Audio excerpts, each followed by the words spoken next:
So a question that sort of comes up a lot is, what advice would you give your younger self? And if I were to give that advice, I would like to tell myself that you don't have to know all the answers and you don't have to pretend that you do. Because I spent many years thinking that I had to have all the answers, and if I didn't, I pretended that I did.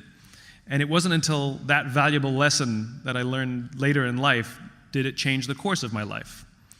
And so I thought what I would do today is just share a few stories, a few things that I've learned along the way, some of them big ideas, some of them small, that have helped mold my perspective on the world, and hopefully it'll give you something to take away as you go on to your next challenge.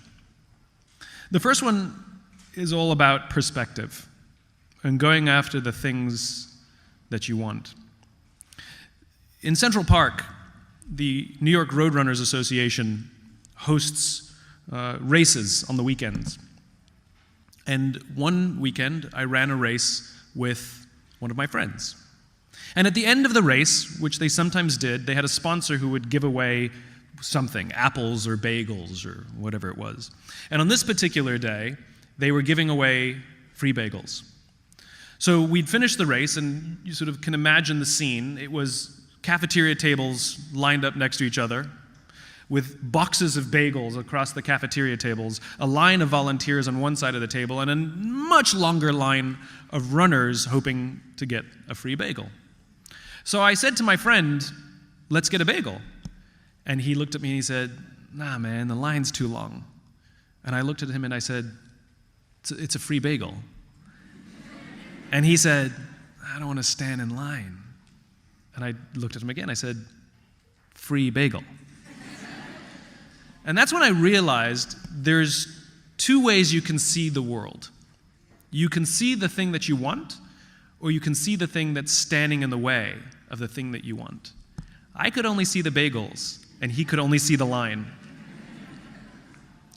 And people who can see the bagel, people who can see the thing that they want, the things that are getting in the way are actually diminished in size.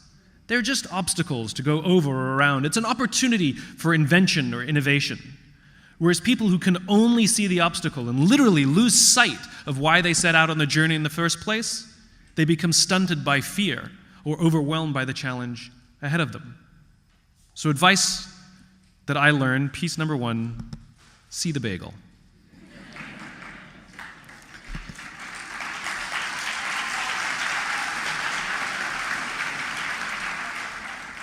So a few years ago, I was watching on TV the London Olympics. And I realized, I sort of noticed, all of the journalists would ask all of the athletes the same question. Were you nervous, or are you nervous? And astonishingly, all the athletes gave the exact same answer. No, I was excited.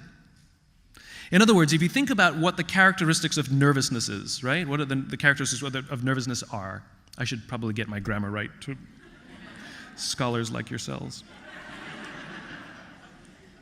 I know you thought it. Subject, verb, agreement, Simon. I got it. So if you think about what the characteristics of nervousness are, right? Your heart starts pounding, your hands may get a little clammy, you start thinking ahead about what will happen. Well, what are the characteristics of excitement?